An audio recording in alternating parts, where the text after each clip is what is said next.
ಕೃಷಿ ಕ್ಷೇತ್ರದಲ್ಲಿ ಉದ್ಯಮಶೀಲತೆ ಹೆಚ್ಚಿಸಲು ಹಾಗೂ ಗ್ರಾಮೀಣ ಭಾಗದ ಯುವಕರಿಗೆ ಉದ್ಯೋಗ ಸೃಜನೆಗಾಗಿ ಕೃಷಿ ನವೋದ್ಯಮ ಯೋಜನೆಯಡಿ 40 ಉದ್ಯಮಗಳಿಗೆ ಉತ್ತೇಜನ ನೀಡಲಾಗಿದೆ.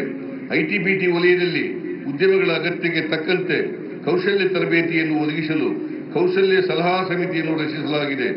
ಈ ಸಮಿತಿಯು ಉದ್ಯಮ ಬೇಡಿಕೆಗಳ ಅನುಗುಣವಾಗಿ ಕೋರ್ಸ್ಗಳ ವಿವರವಾದ ಯೋಜನೆ ಕುರಿತು ವರದಿ ನೀಡಿದ್ದು, ಈ ಕೌಶಲ್ಯಗಳ ತರಬೇತಿಯನ್ನು ನೀಡಲು ಕ್ರಮ ವಹಿಸಲಾಗುವುದು.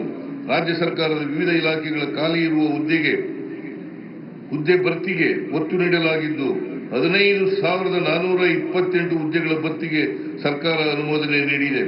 ಇಂದಿನ ಸರ್ಕಾರದ ಅವಧಿಯಲ್ಲಿ ಅಧಿಸೂಚನೆಯಾಗಿ ಬಾಕಿ ಉಳಿದಿದ್ದ 670 ಹುದ್ದೆಗಳೂ ಸೇರಿದಂತೆ ಒಟ್ಟು 11,512 ಹುದ್ದೆಗಳ ನೇಮಕಾತಿ ಪ್ರಕ್ರಿಯೆ ವಿವಿಧ ಹಂತಗಳಲ್ಲಿ ಪ್ರಗತಿಯಲ್ಲಿದೆ.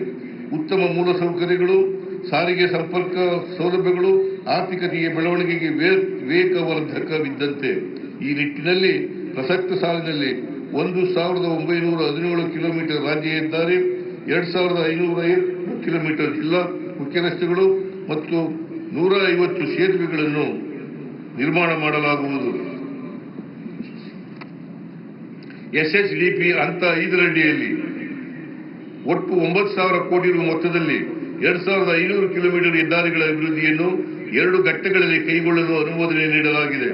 ಘಟ್ಟ 1ರ 4,000 ಕೋಟಿ ರು ಮೊತ್ತದಲ್ಲಿ 1,467 ಕಿಲೋಮೀಟರ್ ಹೆದ್ದಾರಿ ಅಭಿವೃದ್ಧಿ ಕಾಮಗಾರಿಗೆ ಟೆಂಡರ್ ಪ್ರಕ್ರಿಯೆ ಪ್ರಗತಿಯಲ್ಲಿದೆ.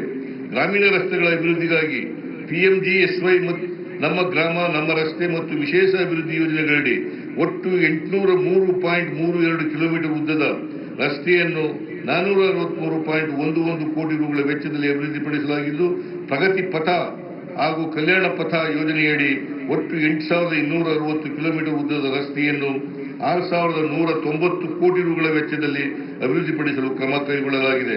ಬೆಂಗಳೂರು ನಗರವನ್ನು ವಿಶ್ವದರ್ಜೆಯ ನಗರವನ್ನಾಗಿ ಅಭಿವೃದ್ಧಿಪಡಿಸಲು ಬ್ರ್ಯಾಂಡ್ ಬೆಂಗಳೂರು ಪರಿಕಲ್ಪನೆಯನ್ನು ಜಾರಿಗೊಳಿಸಲಾಗಿದೆ.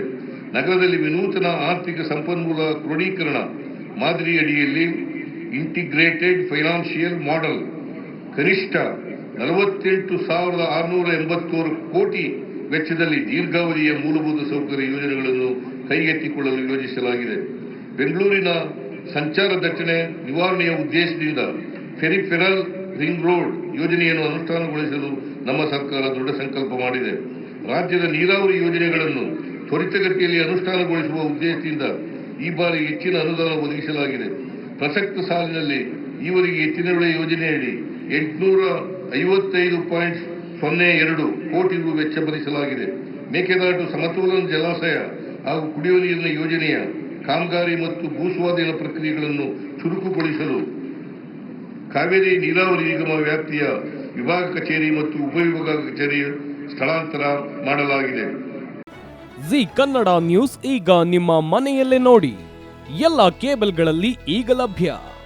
ಸನ್ Direct 292, Jio TV 1334, U digital 162, city cable 51, GTPL 17, Abhishek cables 821, Rockline telecommunication 51, Shri Basaveshwara number 60, Vinayaka digital number 53, in digital number 896ರಲ್ಲಿ.